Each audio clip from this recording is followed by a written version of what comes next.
সন্দেশখালী দেখলেন তো কিভাবে চক্রান্ত করে মা বোনদের অসম্মান করলো। কয়েক হাজার টাকার বিনিময়ে মা বোনদের অসম্মান করলো। গণতন্ত্রের এই এত বড় উৎসব লোকসভা ভোট, তাতে সন্দেশখালীর মহিলারা গিয়ে কি প্রচার করতে পারে না অন্য জায়গায়? আপনি ভোটের 48 ঘন্টা আগে তাদেরকে সরিয়ে ওখান থেকে চলে যেতে বলতে পারেন। যিনি এই কাজ করেছেন তিনি গর্হিত অপরাধ করেছেন। এই আইসির উপরেও আমরা পুরো নজর রাখছি। সন্দেশখালী কাণ্ডে তৃণমূলের পোস্ট করা ভিডিও নিয়ে রাজ্য রাজনীতিতে আক্রমণ প্রতি আক্রমণের ঝড় চলছেই। এরই মধ্যে এদিন সন্দেশখালীর মহিলাদের দিয়ে ভোটের প্রচার করানোকে ঘিরে উত্তেজনা তৈরি হলো হাওড়ার উলুবেড়িয়ায়। তো করতেই দিল না, আমাদের মনের দুঃখের কথাগুলো তো বলতেই দিল না। বিজেপির হয়ে উলুবেড়িয়া লোকসভা কেন্দ্রে প্রচারে গেছিলেন সন্দেশখালীর বেশ কয়েকজন বাসিন্দা।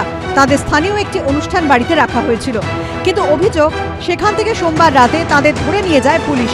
দীর্ঘক্ষণ আটকে রাখা হয় থানায়। এর প্রতিবাদে মঙ্গলবার উলুবেড়িয়া থানা ঘেরাও করে দীর্ঘক্ষণ বিক্ষোভ দেখান বিজেপি নেতাকর্মীরা।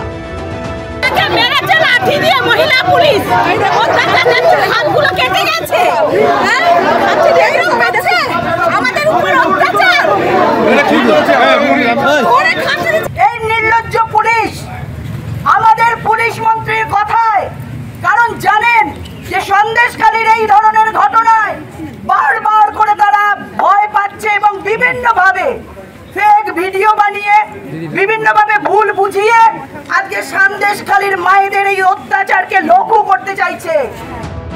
এই বিক্ষোভের মধ্যেই থানা থেকে ছেড়ে দেওয়া হয় সন্দেশখালীর বাসিন্দাদের। কি বললো পুলিশ? নিয়ে এসেছিল তো এইখানে। আপনার বাড়ি কোথায়? আমাদের সন্দেশখালী। এখানে এসেছিলেন কেন? প্রচারে। কাদের প্রচারে? এই আমাদের বিজেপির প্রচার। পুলিশ কি বললো আপনাকে? পুলিশ তো কাল রাত্রে নিয়ে এসেছেন। কি বললো? জিজ্ঞাসাবাদ করলো। আপনাদের কি হ্যারাসমেন্ট করা হলো মনে হচ্ছে? তাই তো মনে হলো। আমরা জানি নির্বাচনের প্রাক্কালে বাইরের কেউ যদি এসে থাকে আমরা প্রশাসনকে জানাই, প্রশাসন এ ব্যাপারে ব্যবস্থা নেবে। তা সন্দেশখালীতে গিয়ে প্রচার করুন না, উলুবেড়িয়াতে প্রচার করছেন কেন? সন্দেশখালীর মহিলারা গিয়ে কি প্রচার করতে পারে না অন্য জায়গায়?